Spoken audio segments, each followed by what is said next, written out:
price you pay to pursue your dreams. Grinding every day to get that dream. Ain't no holding back until you get your shot. One day you're gonna open your eyes and be on top. That's the price you pay to pursue your dreams. Grinding every day to get that dream. Ain't no holding back until you get your shot. One day you're gonna open your eyes and be on top. Been playing this game since I was 10 years of age. I wanted to make my mark ever since my Pop Warner days. When I strapped that helmet, I'm knocking dudes into a blaze. A lockdown corner going all the way through 7th and 8th grade. Entering high school, I'm ready to write another page. Busting my ass and lifting weights. It's a much higher level, but I'm still making plays. No time to party or bask in my glory days. It's college preparatory classes every single day. Living my life with that singular goal. It's the fire inside that makes me whole. Looking in the mirror, my muscles swole. I'm on a mission, and I'm never gonna stop. When the ball's in the air like Sherman, I'm a hawk. And I promise I'll overcome whatever life throws at me. Okay, welcome to the Ageless Movement Podcast. I'm your co-host, Scott Lohman. I'm Sang Poignac. All right, Sang. Today was, last week was a really special week. How so? Well, we got our vaccines. Oh, yes. We both got our Moderna vaccines. Yes, we did. And I'm pretty excited. I'm pretty stoked. I've been looking forward to this day for a very, very long time. And I'm just really excited. I'm optimistic about the future and hope that this is the beginning of the end of the pandemic. I'm glad you feel that way. Well, you notice I said the beginning of the end. I guess what we should also mention, and since this is really relevant to things that are going on at the moment, is the Johnson & Johnson's has been put on pause. There's been concerns about possible blood clots, which could lead to strokes. And 6 people have died using the, being vaccinated with the J&J vaccine. And it's basically 6 people out of, no, actually, I said that wrong, I think. There were 6 people that got blood clots. 1 person died. 1 person was in critical condition and recently recovered, and the rest had blood clots. So, 6 people getting blood clots out of 7 million doses. Doesn't sound like a highly statistical relevant number, but it's a little bit disconcerting because what they found was there's a common denominator there. People that have low blood platelet counts are theoretically more at risk than people that are not. And other things that can be factored in, of course, is birth control pills. In fact, somebody, I believe his name is Ian Bremmer, he tweeted something very interesting during the week which caught a lot of eyes. He basically showed the statistical probability of getting a blood clot from Johnson & Johnson's, and it was like 0.000001, and birth control pills were 0.05, which is pretty high when you think about it. And then COVID, which was 16%.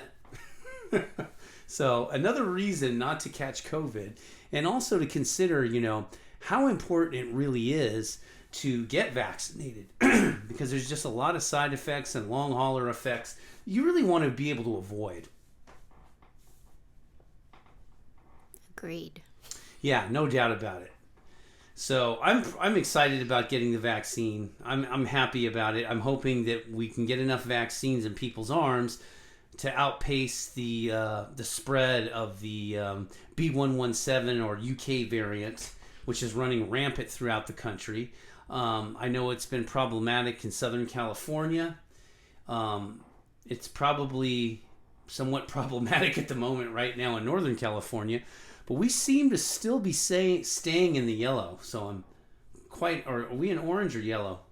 I stopped keeping track. Yeah, I don't know. I think we're something in between orange and yellow. Right now, with California opening on June 15th, that kind of did away with that monitoring. Yeah, and I don't know how much of that is just politicians scared they're going to lose their job Or, yeah, maybe the models are showing in California that we're doing a lot better. We're going to be doing a lot better. One biotech expert we both know had a theory that perhaps some of the mutation... So basically, all of these different forms of variants, like the B117, have all kind of mutated differently in every state. And what he theorizes is the Pfizer and Moderna, that messenger RNA vaccines, are probably pretty effective against this variant, and that possibly that the variant, this B117 variant, is still mutating, but maybe mutating in a favorable way toward vaccination. That would be spectacular if that was true, but my honey bunny here is very pessimistic. Well, we at least made it to the race. So that's what we were talking about a few weeks ago. We had heard Dr. Osterholm talk about, like, that's what the whole vaccination was about, was, you know, what the race was going to be like between vaccination and all of these different mutations. So we at least made it to the race. Now we just need to actually get our second vaccination, since you and I are both on the 2-dose protocol, which I much preferred anyway. And I'm kind of really glad I didn't go the easy route, because I, you know, as a woman, of course, I took birth control pills and knew right off the bat that if you're going to talk about blood clotting, that is not for me. So, I mean, I'm glad I did not let them put just anything in, and at the same time, like, I got and, you know, it's going to be a little work, but it's not that bad. I mean, we were fortunate enough to get a date or even get an appointment, so that was a big thing.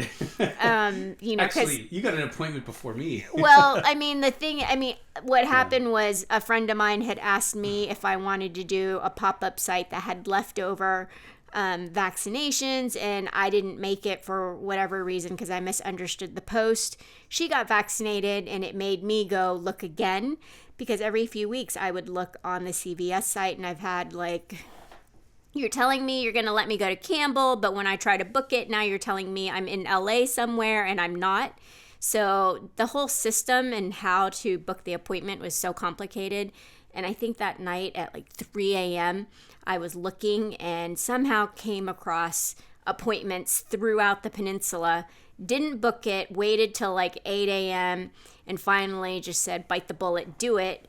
I did it. I got the appointment. And then I looked at you and said, maybe you should book yours, because even Kaiser pushed you out till the end of April. Yeah, it pushed me off the 29th. And also in Walnut, Concord is where I was going to have to drive to. Right. So we were trying to look for something closer for you, and it actually worked in your favor. I had to drive to Daly City, but you also had to wait, and I pretty much breezed right through. So my drive was worth it overall. Yeah, I mean, I had to wait a little while, but to me, it was totally worth it. And I feel like the people that did the injections were highly professional. It was interesting, the conversation I had with the person that was administering the injection with me. He kept asking me how difficult was it to, get this appointment. I told him, when you guys announced 50 and up, of course, I'm 51 years old.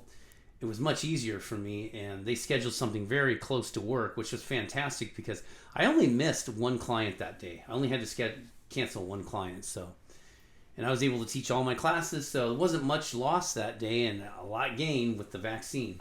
So very happy about that. Anyway, so we just wanted to give you some update on what's going on. We haven't really been talking a lot about the pandemics lately, but we just wanted to drop a few lines to you about our experience with the vaccine. And for me, it was very personally liberating. It was exciting walking out of there. I wanted to record the whole thing, but I don't know. It was kind of complicated because I had to show pictures of my ID and this and that. And I don't know how the hell YouTubers do that, where I guess what they do is they have like a GoPro or something on their head, and they must have their hands free and do everything with their wallet. So, yeah. Anyway, I thought I'd talk about it today because I didn't really do any kind of YouTube video on the actual vaccination. I might do something later on and post it. But, yeah, pretty excited about it. How did you feel? Mine was uneventful. In fact, when I got there, the guy was so fast. I wasn't even sure if I could sense that he gave me a shot, but I wasn't sure because it was so fast. And I was perfectly fine. And it wasn't until I had my shot at, I think 145.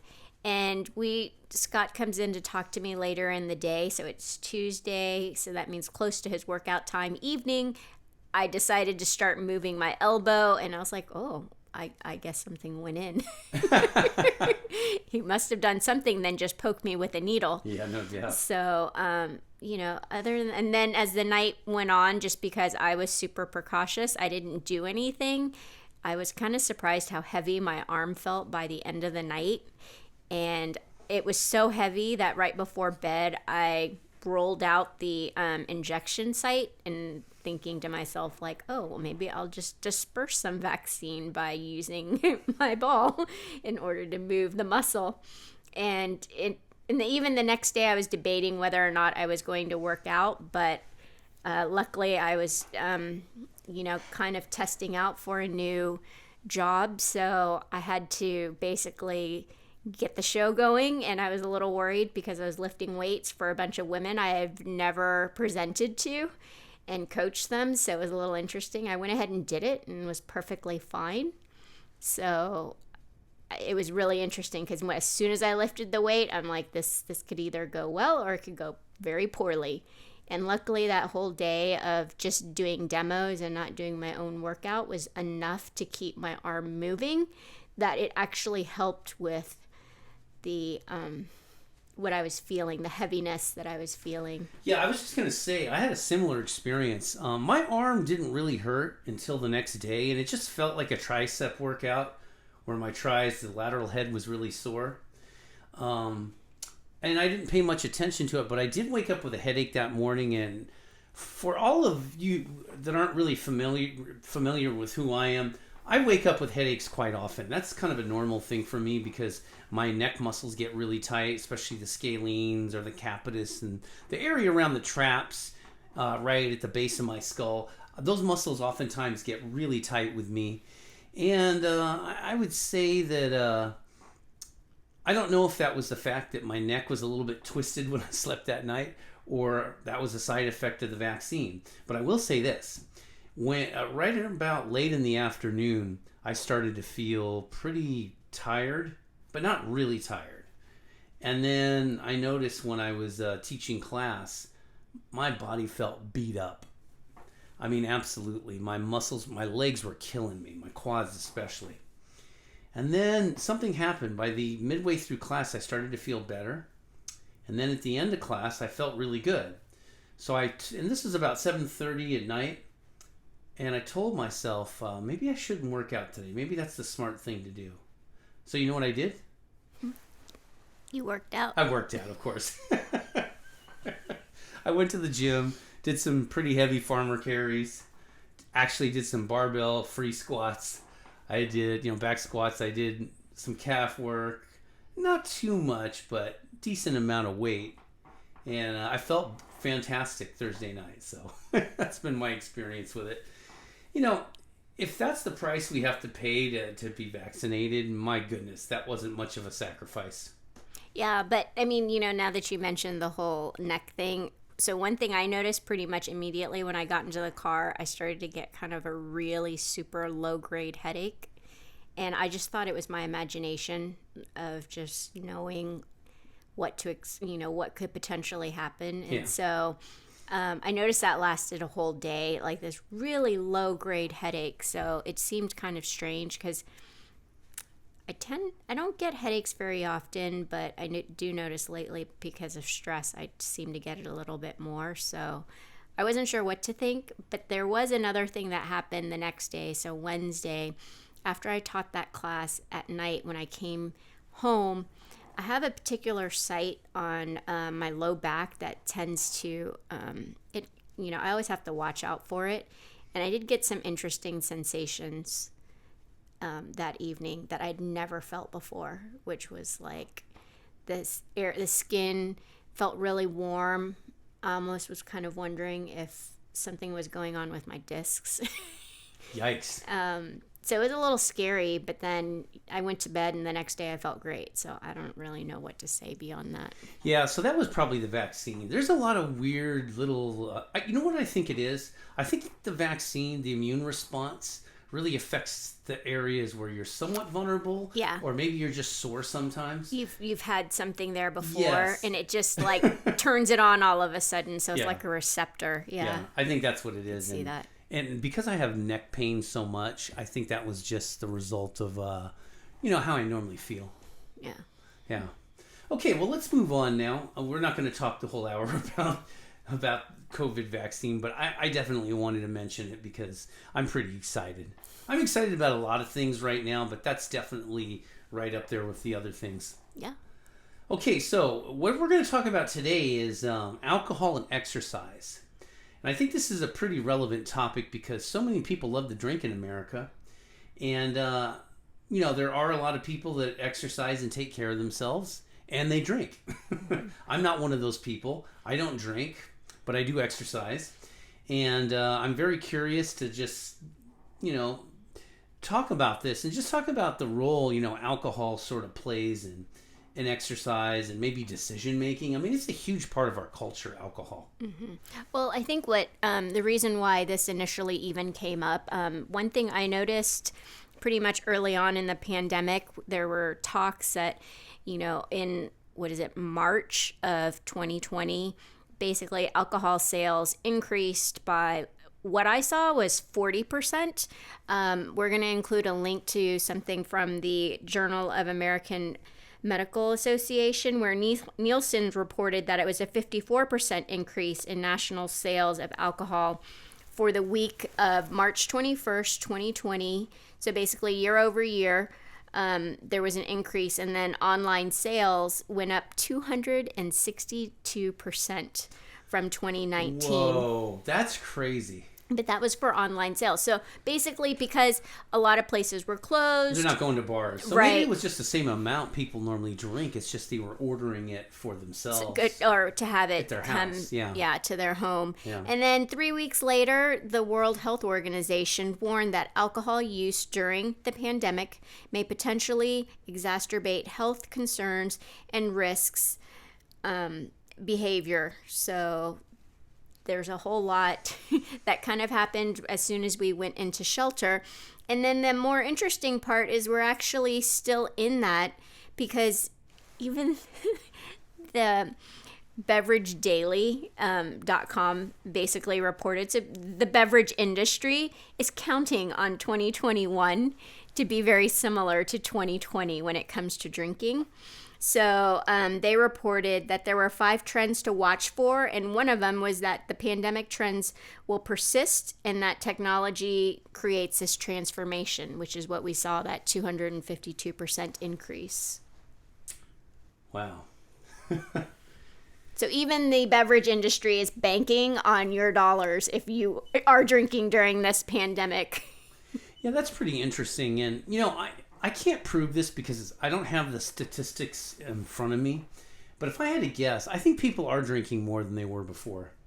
If I had to guess. Because think about it like this. If you go to a bar and you order a drink or you order one bottle of wine, it's pretty expensive. But if you order something for your house or you just buy a 12-pack of Sierra Nevada or whatever, it's probably just so much easier when you're home all the time to finish off a 6-pack where you would normally only have 2 drinks. Yeah, and I think you and I have gone back and forth on this one, because basically the American Heart Association, they were talking about how much is too much, and it says that, it depends on your weight and your gender, which is so true. If you're moderate alcohol drinker, for men it's somewhere between 1 to 2 per day, and for women it's only 1. So Scott and I have gone over this many times because he's like, wait a second, what do you say? Back in the day? Okay, so here's the reason why I brought this up. I have a colleague of mine when I was at the College of San Mateo, and he is really in good shape. I mean, this is the guy that, that almost made it to the Olympics in '96. He was a javelin thrower. And this guy, his doctor actually told him he was an alcoholic because he would have 2 beers every night. And I didn't quite consider him to be an alcoholic because he literally only would have 2 beers. He worked out like 3 hours a day.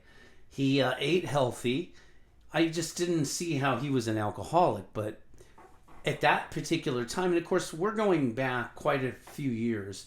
We're talking like early 2000s, 2000, 2002. And his doctor, at the time, the standard was if you're a male and you had 2 or more a night, you were considered an alcoholic. But here's the thing. He was a 200 plus pound guy. He was a big guy. So 2 beers to him is probably like 1 beer to somebody who's 140 pounds. You know what I mean? So we'll include this one, but the American Heart Association. So on the far end of the spectrum, when it comes to binge drinking, what we're looking for is in women, it's 4 or more drinks. And then for men, it's 5 or more drinks in 2 hours. That makes a lot of sense because what used to kind of annoy me, they would accuse my colleague of being an alcoholic, right? The doctor would.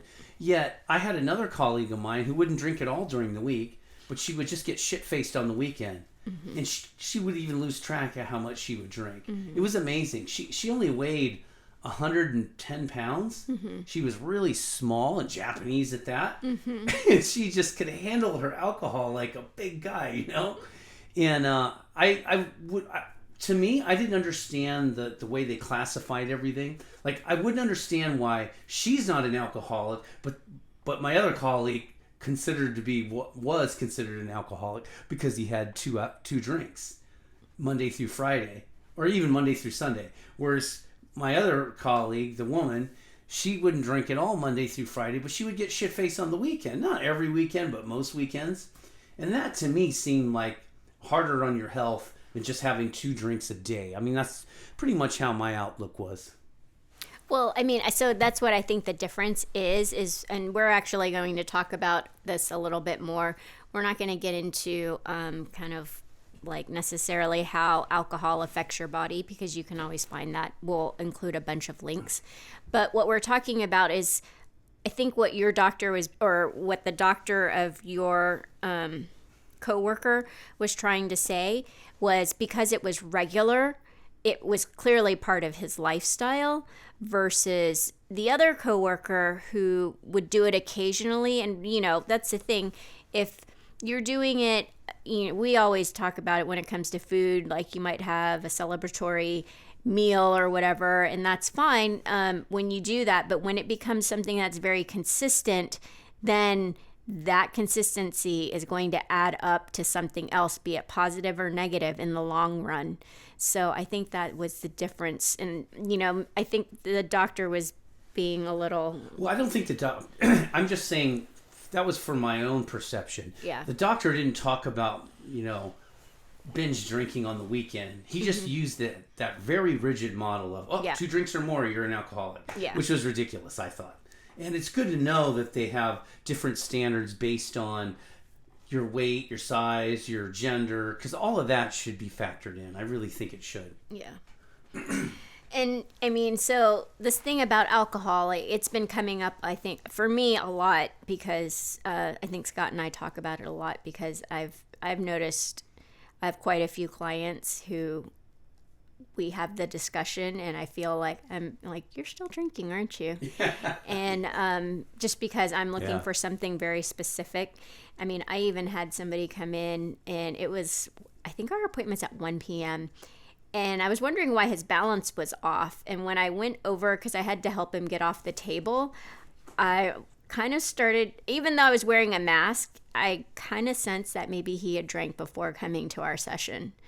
But unfortunately, I didn't realize that until the end of the session. So, I mean, that was a lesson learned. I mean, and that's the thing. Like, this isn't a young people's problem, or, only young people show up and this happens, because there are plenty of studies where they talk about alcohol and exercise. And that's the thing you have to keep in mind, is you have to look at the age group of the people that they're talking about.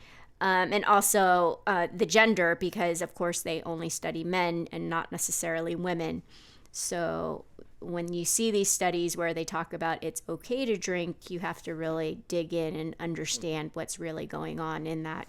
So, so this person, I want to say, is late 70s. Yeah. So it was a very interesting experience just because I'd never known him to come in to a session like that. And even I was scratching my head the whole time, like, I've never seen his balance this bad. I actually sort of thought it was the vaccine, because I've noticed this downward trend in our sessions ever since he got vaccinated. But that particular day, I will say, I'm almost sure it was alcohol. Yeah, no doubt about it. So, like, for me, just this week alone, the Harvard Women's Health newsletter talks about like 10 steps for women for a longer and healthier life. And number 2 is how alcohol becomes more harmful to women as they age.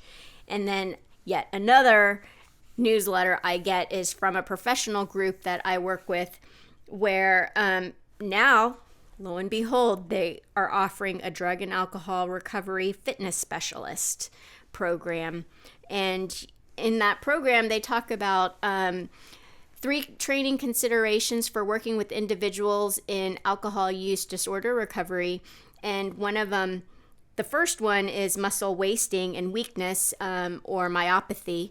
And that is something like I've been dealing with one of my clients for many years now. I mean, and he's been upfront with me. He's told me that he drinks, and he told me how much he drank, and it far exceeds anything I would ever do. But that's what happens when you're bigger, double, if not triple the size of me. So it's easy for me to go, oh, wow, that's a lot, but maybe it's not for somebody who's that large. But anyway, a third of individuals with alcohol use disorder experience myopathy. So that's 33 and a third. You can pretty much expect that. And most likely recoverable with abstinence from alcohol and having proper training and nutrition. And that's always the hard part, is if you're drinking, how do you make the good judgment of what is good nutrition? Because that's usually where I find people don't usually tell me about how much they drink, but when they start telling me what they eat, it makes me wonder. So always when people say to me, oh, I eat a lot of bread, then it turns into I eat a lot of bread and cheese. Those are the accoutrements that go with drinking. Yeah, they so that's when the red flag for me gets flown. Yeah, you know what that reminds me of? When I would race a lot, especially in Marina, it wasn't uncommon for everyone in my club afterwards to want to go out to dinner. And it was so different for me because I want to eat right after we race. What they would do is they'd sit around and drink and eat peanuts for 2 hours. So most of the time I wouldn't go out to eat with them, and they would always wonder why. It's because I don't drink. Mm-hmm. I don't snack on empty calories for the next 2 or 3 hours and then eat my dinner. I want to eat immediately because I'm hungry and my body needs it. Yeah. Yeah, you're getting your protein in too, which we talk about how important it is and how hard it is for a lot of people to get that in. But number 2 in this, and this is always the thing that most people even come to us for, and this is sort of where we have to decide, are you potentially putting yourself at risk, or is it truly a biological, structural problem? But number 2 is poor coordination / balance.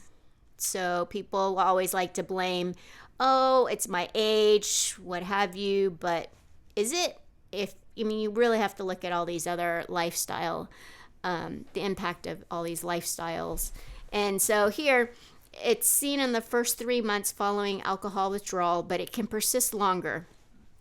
The use of heavy alcohol is thought to damage the cerebellum, which that's one thing I always wonder, because one of my clients talks about always have had poor balance. Yeah, that if the cerebellum basically is your balance center in your brain, and if alcohol affects that, that's a symptom right there. Yeah. Plus even neuropathy of the feet. Right. Yeah. So that's actually how the whole conversation even started, was Yeah. because I was trying to get him to regain sensation in his feet. And this is where we argued. He said, basically, I'm not changing my lifestyle to work around this one thing that I want to do, which is to drink however much he wants to. And I told him he only had a few years to reverse this change, or else that nerve damage, I can't say that we would be able to get back. See, that's interesting. I don't know why people enjoy alcohol so much. To me, I don't get it. I mean, if dark chocolate was making me lose my balance, that'd be the last time I ever eat dark chocolate. I'm like... Yeah. And, I think it's easy for you and I to say this because, I mean, like, I personally have dated somebody who will tell you that he was an alcoholic. And, one day he had said to me, like, it's easy for you to, come tell me to stop drinking alcohol. But, people don't realize, how about those people who have to have their brownies and their chocolate? Like, that's also an addiction. And I just I was like, okay, I guess, there's some truth to that, but at least I'm not doing as much damage, I don't think. You could function on a brownie. Yes. You could go drive a car on a brownie. I can drive yeah. You could finish your job on a brownie. Yeah, but I don't. If it's just a brownie. Yes. But I mean, I think sometimes, and Scott's already said it, he's not a drinker. I used to drink. I basically stopped drinking in order to train because I knew the more I drank, it would adversely affect what I was trying to do. So if I'm going to spend an hour, let's say 4 times a week, so am I going to spend 4 hours working hard, or am I going to let an hour of drinking? That's all it takes. If I'm a fast drinker, unfortunately, I'm a very slow drinker. I can nurse a drink like nobody. So I can make the drink actually last 4 hours, but that's just because of my size. And I enjoy it, but I don't enjoy it that much. So, I can understand why people want to drink, but, at the same time, I think a lot of us, I know of people, in fact, just recently, one of my friends said that one of her climbing partners, recently got killed by a drunk driver. I myself, my grandfather was an alcoholic, so he'd actually never made it. I never met him. He passed away before my dad, I think, even became a teenager. So in my household, drinking was not a thing. Yeah. So, for us, as much as it's easy, I think probably easy for us to say, just don't drink. But some people need to figure out how to allow some of it in their life, however they decide to do it. Yeah, it makes sense. I mean, I think there's a way to do it through moderation. It's just, I don't think some people can be moderate with their alcohol use. Yeah. Actually, let's finish this one up real quick. And we're going to go into something that we're going to talk about, somebody who went through a change. So the very last piece of this is, the third thing is that alcohol can reduce aerobic capacity. So within the first 3 months, you can see this from alcohol withdrawal, and it can be caused by damaged liver, decreased glucose production, as well as vitamin deficiencies also impairing glucose production. That's interesting. Yeah. So it helps, I should say, it kind of inhibits your body's ability to uptake sugar. Yeah. Correct. So it could cause, I should say it like this. It could increase your body's insulin insensitivity, be one factor. Correct. But not the factor necessarily. Yeah, and because there's always a lifestyle that goes along with this, in my opinion. Sure. Generally, people that drink themselves shit-faced a lot aren't the most physically active people. Some may be, but most aren't. Because it's just not conducive of success and performance drinking that much. Yeah, and in fact, a lot of the articles I read basically, if you drink on, let's say, a Friday night, number one, I did this a lot because Friday was my favorite day to work out. I did show up once, and I've said this before, to a workout, and my trainer just about freaked out.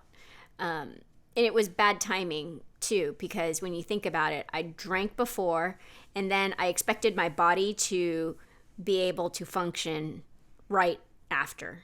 I mean, granted, it was about an hour in between the two, because I think I left a couple hours to make sure I could drive to the trainer because I was working in the city at the time. But then what happens is and I used to do this with you now that I think about it. I would go to Scott's class on, let's say, a Thursday evening. Yeah, but you would drink after, not before. It doesn't matter. It still doesn't help. So that just helps. I mean, drinking before, it's going to affect my coordination. The problem is that I spent the time working in Scott's class to exercise, but then if I go drink, then how do I recover that night post going out?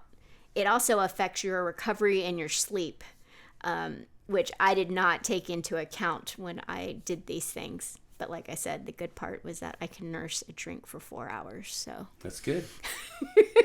It wasn't as bad as it could be.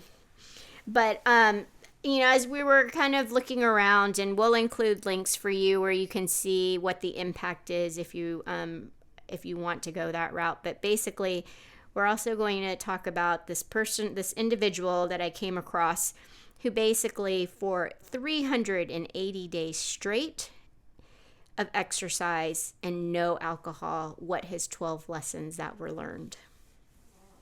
Yeah, that was an interesting article, and I think all of you should read it because it really puts into perspective how important consistency is. If there's anything that you're trying to be successful at, that you're trying to achieve, consistency is the main ingredient. Yes. So Rich Tucker, who is the author of this article on medium.com, on March 24th of 2018 is when he wrote about this. So 380 days before that, he goes through this transformation. And I so desperately wanted to write, but I had a feeling he wouldn't write back. I wanted to know how he dealt with it during the pandemic. But my guess is that he probably did okay because he talks about his family a lot in this article. So what he's saying is for 380 days straight, he at least did 30 minutes of lifting or running and had no alcohol. And so those are 380 straight days. So that's the consistency part that we're talking about. He went from 242 pounds the December of 2016. And by January 2018, he was 197. And he looks amazing. And you can see it. Yeah, that's a lot of weight he dropped. 43 pounds. It looks good on him. I mean, it looks good that he lost it. He looks like kind of a different person. Yeah, that's pretty amazing. So yeah, and he says, I went from the worst shape of my life to the best shape ever at age 42. So yeah, you can make gains throughout your whole entire life course. Yeah, in fact, he says he ran a 5K in 26 minutes and 3 seconds. He bench pressed his personal best at 275 for 3, and he was able to do 22 wide grip pull-ups. So that's really impressive. 22 pull-ups is like, if it's really a strict pull-up, that's impressive. Yeah. So number 1, we just discussed it, is doing something every day adds up to way more than what you think. So he talks about it's all cumulative, and that's what we also talk about too, is just making it consistent. And the more consistent you make it, it just comes naturally, and you're not always having to rebuild, because that's one thing I end up having to do with a lot of clients is they keep either taking vacation or their workouts are not a big priority. So they come and go at different times, and you can always tell when they come back after. All I need is a week off, and I can already tell, like, okay, we're starting back at square one. So. Yeah, that's frustrating. I had a client who would work with me like in 3-month increments, and then he'd take off to like San Bernardino or the Palm Springs. Palm Springs, and then he'd always come back a mess, and it's like we have to start over again. And I have to tell him, come on, do you really need to go that long? Just go for a week, 2 weeks.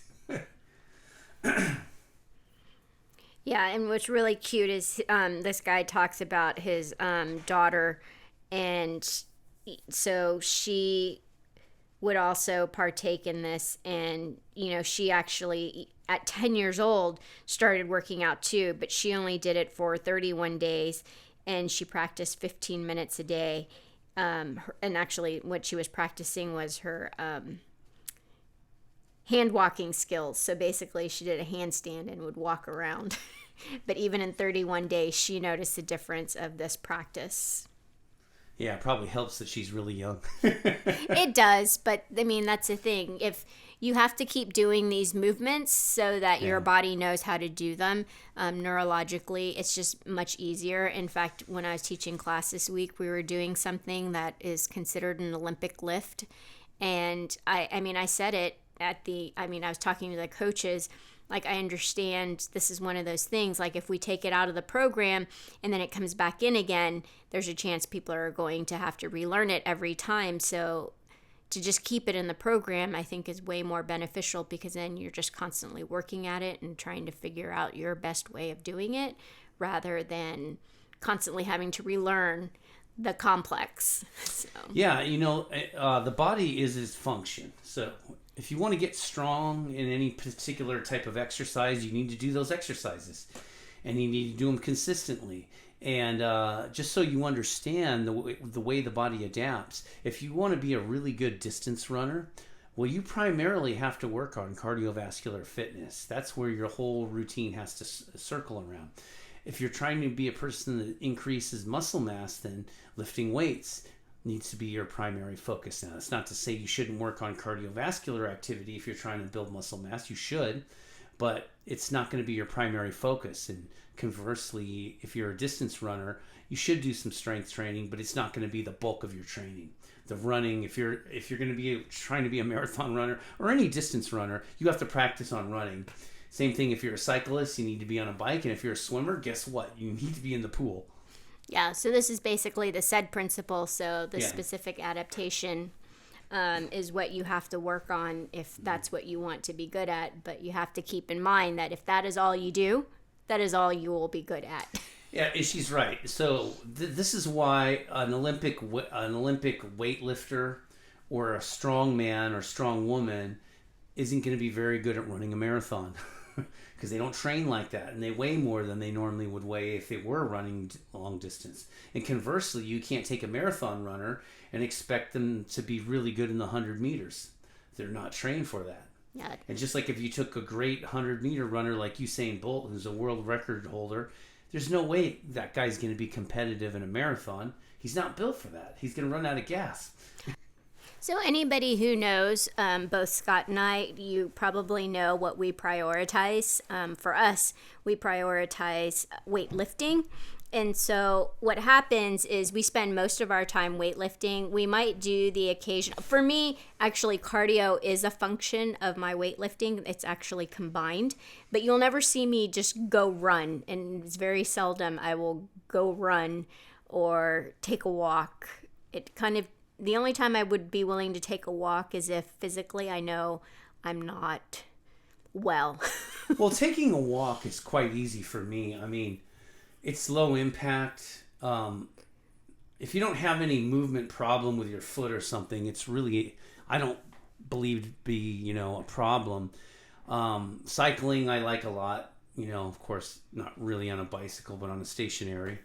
And, yeah, I think that's fine. Distance running's hard because there is a mechanics to it, And if you're a type of person that's trying to build as much muscle as you can, and you're a strength person, it just doesn't coincide with distance running. I mean, you could do it, but it's the two are kind of working against each other in that regard. Yeah. I think you're just better off walking at that point. Right. Or working on sprints even and doing, like interval training. Yeah, I love interval training. And that's stuff I've done, working on sprinting. Yeah. That's more in line with the type of training we're doing. And you keep your heart elevated because you sprint, maybe you walk back, then you sprint again, and you keep your heart rate, elevated over 120 beats for however long you do that. Yeah. And I always focus on what happens in the walking back part, because it's how healthy is my heart able to bring that recovery down faster, and that minimizing that time. Yeah, and that's basically HIIT training, and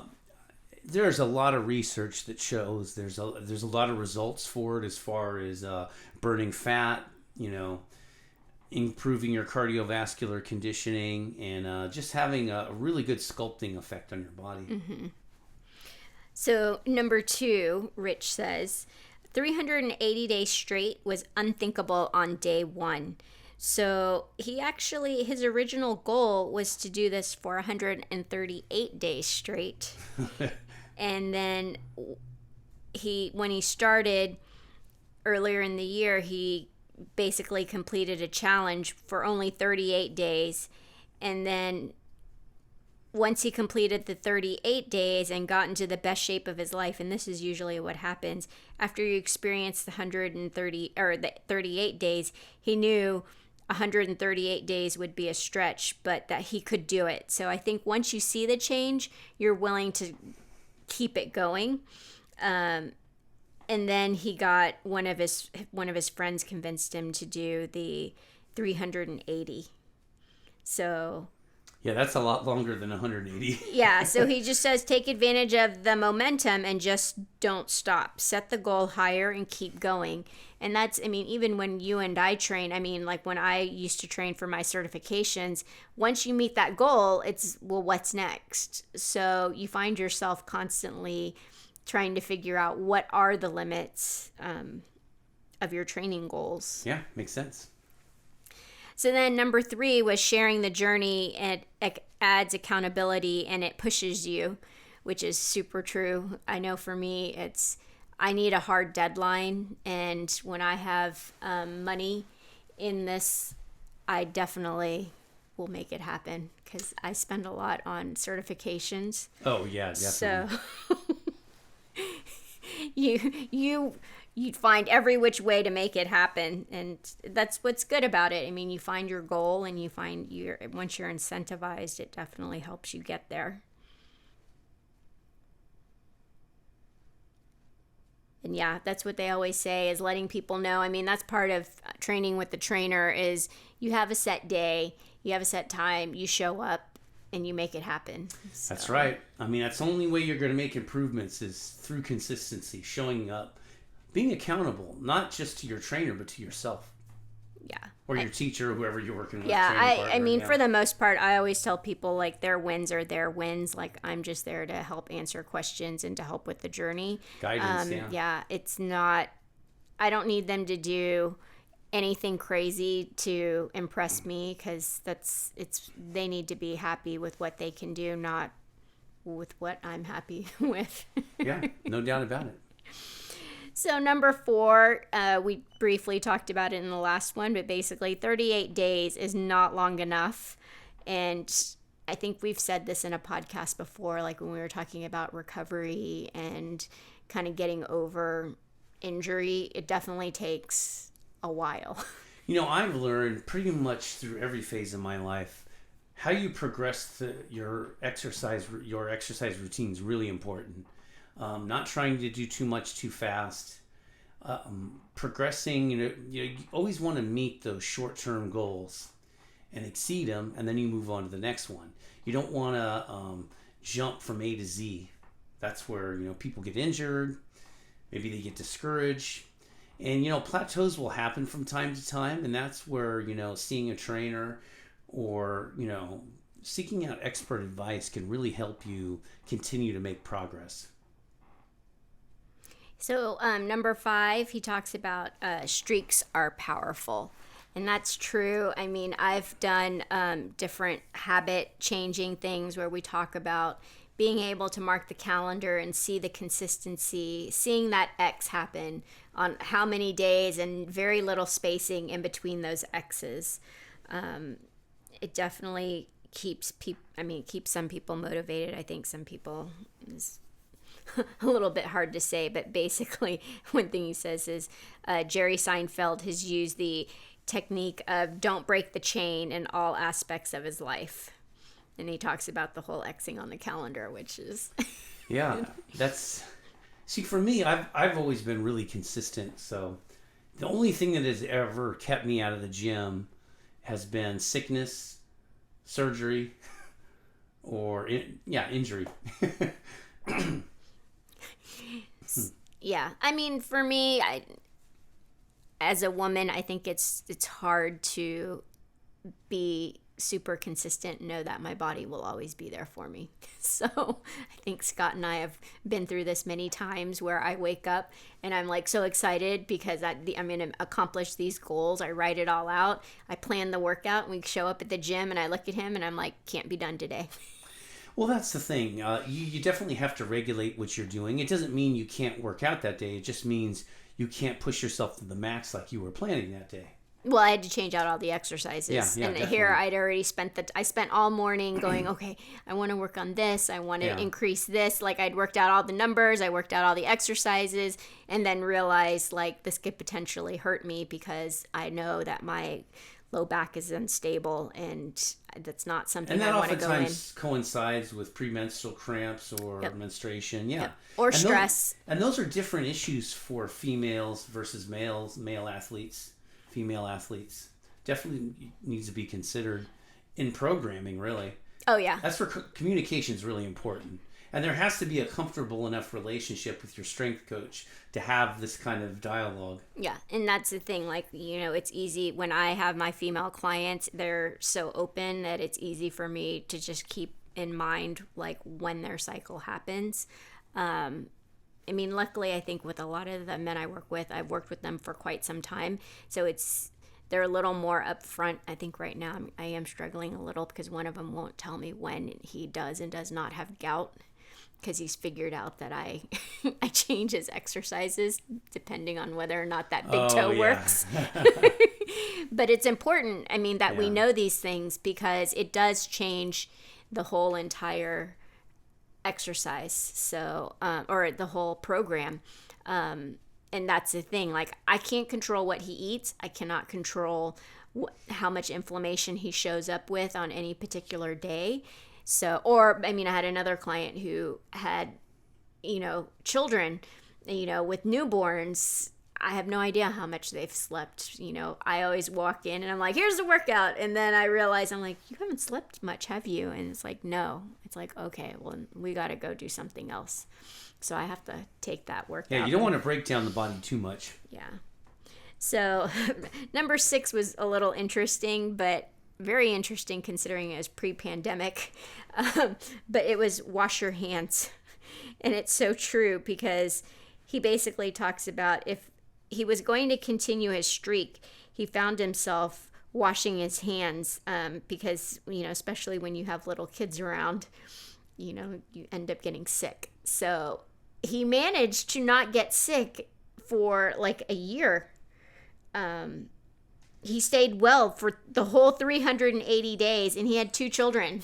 See, that's amazing. I mean, even this year was amazing for me because I can tell you the last day I got sick to the day. It was early January 2020. I was scheduled for a hernia operation, and they had to postpone it because I came down with a cold and there was a cough that it was preceded by. And interestingly enough, I was one of the last people that Kaiser, did elective surgery on before going into the whole COVID mode. It's a good thing you got in time. Well, I remember them discussing COVID, all of us, about the theories and everything, when we really didn't know anything at the time. This was, I guess, the second week of March. Yeah. And they were literally prepping me for the surgery, and we're going back and forth myself and the nurses as they were wheeling me in for surgery. Good thing to talk about before surgery. Right. Yeah. So number 7 may or may not pertain to you, but it is important. Your 40s are a great time to refocus on fitness. This resonates with me because basically for my 40th birthday, I did pay to get certified as a kettlebell trainer. I remember. That was my 40th birthday to myself. I don't know why we all feel this need to like prove something, but that was my that was my moment. Yeah. I remember that well. Yeah, because what you did in your 20s may or may not happen in your 40s, and it's always good to know what you can and can't do so that you can reshape those ideas. Yeah, I'm not one of those people that thinks you're limited based on your decade per se. I think it's your lifestyle and what you've done up to that point that limits you. Yeah, I mean, and he talks about this. People in their 40s and 50s were in phenomenal shape. So as long as, and I think I've talked to you about potentially doing this in the future, is there are plenty of people who start in their 70s and they're great power lifters. They do all kinds of really interesting things. So it can start at any age. You just have to start. Yeah, you have to and stick with it. Go through all the prerequisites before you can get to the competition. Yeah, so number 8 is just worry about getting it done today, and that's so true. I think you've talked about just compartmentalizing, and he talks about it too. So that's what helped me through my knee rehab for sure, was just compartmentalizing everything. I only focused on what I needed to do today and what my goal was at the end of the week. Yeah. Because each goal each week got a little more complex. Right. A little more challenging. And it was great when you would achieve those goals. You had a real sense of accomplishment. Like you were moving in the direction you were supposed to be moving in. Yeah. Yeah, I always do every Sunday, I look at what I did and did not accomplish that week. And then I set my plan for the rest of the week based on what I have going on. And that's where, for me, doing the daily tracking helps to see those X's, because I often have things come up that definitely compromise whether or not or how I'm going to do the workout. And sometimes it's like, I just have to do it. So am I going to be on this meeting and be blacked out so nobody can see me while I do the workout? I have done that before. It was actually awesome. It was a very interesting experience. I actually was super creative, and there is some research on that and on how movement really helps with brain function, and how some people use this movement to be more creative, and they find new ideas because they're moving. Their body's moving, and it just helps with the brain. So makes sense. Yeah. So number 9, the daily exercise and no alcohol makes everything better.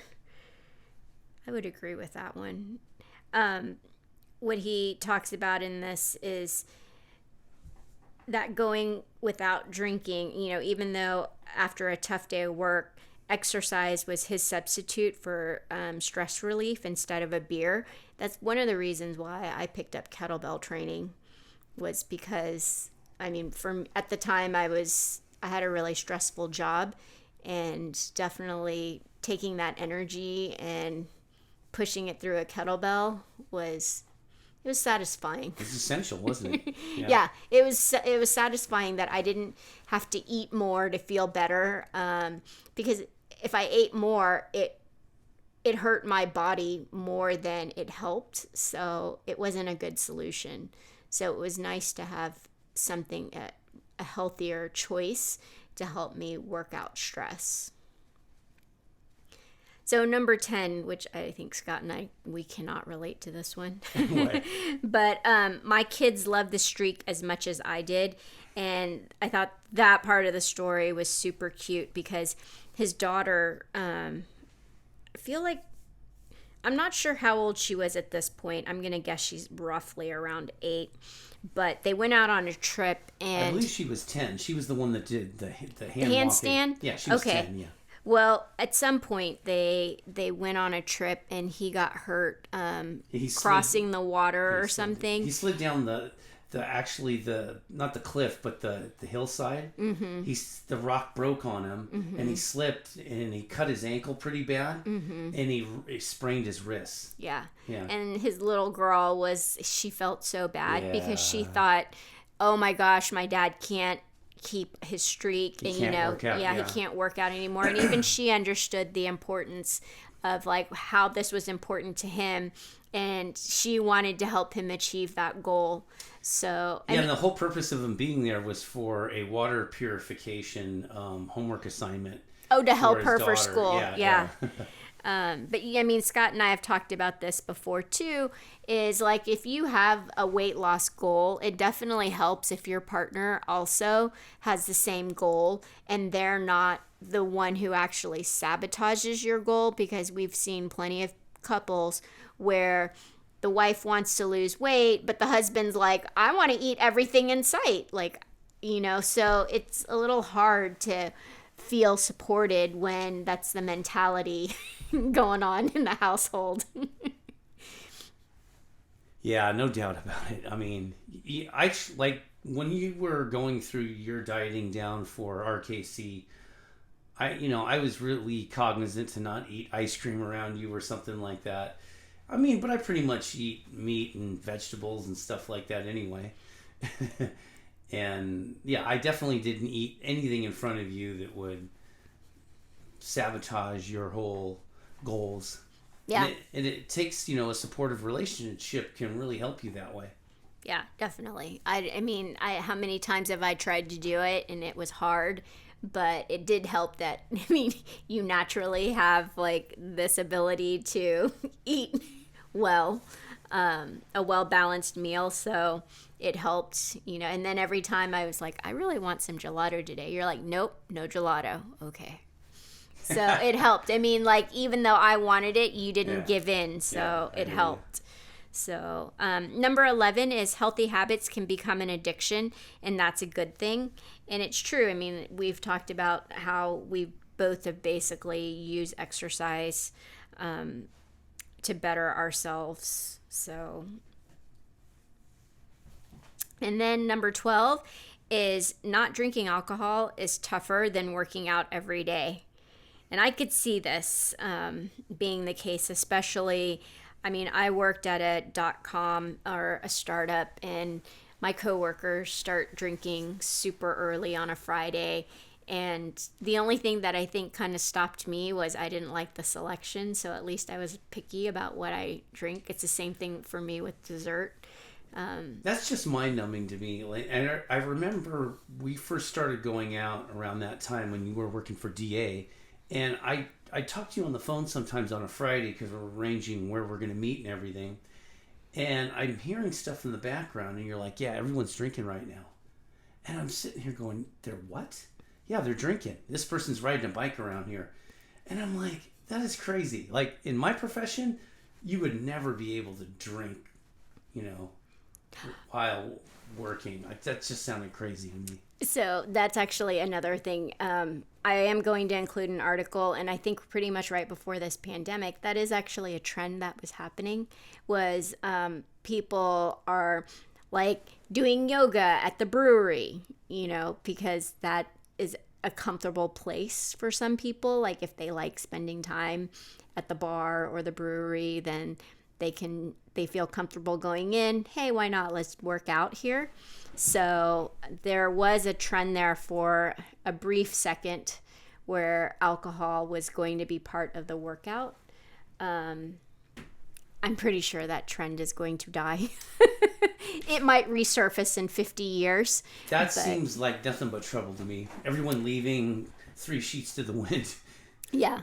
No, I agree. I know that's why when I did it with my trainer, I was very upfront about it because I knew it was a risk to myself more than anything. The space was big enough. I wasn't going to hurt anybody else.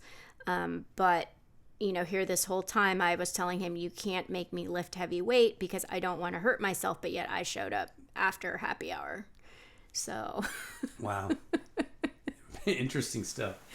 Yeah. So I can understand, drinking occasionally and basically having to deal with the whole ramification for whatever the weekend, the week, because definitely adjust your training schedule. But yeah, I know some people really do need it, and I can understand why, especially when things are really tough like they are now. But ultimately, when we talk about good health, and trying to better yourself every day in some shape or form, alcohol kind of hinders that. It sure does. There's no question about it. So anything else to the story? No, that's pretty much everything. We'll include it. I thought it was a very inspirational story. He's very upfront about everything that happens, so I think he tells it better than we do. Yeah, so we'll put that link in the description so you can read the article yourself, and and you can learn and maybe apply it to your own life. It's hard to say. Yeah, and you might actually find some information in some of the other links that we're going to include that we didn't talk about, because there was something about drinking and doing HIIT exercises. So there's a lot of stuff in there. Yeah, and that's too much to cover in one podcast. Yeah, as you can tell. Yeah, we're already over an hour now. Okay, so I guess we're going to be winding things down here. Anything else you want to add, Say? That's it.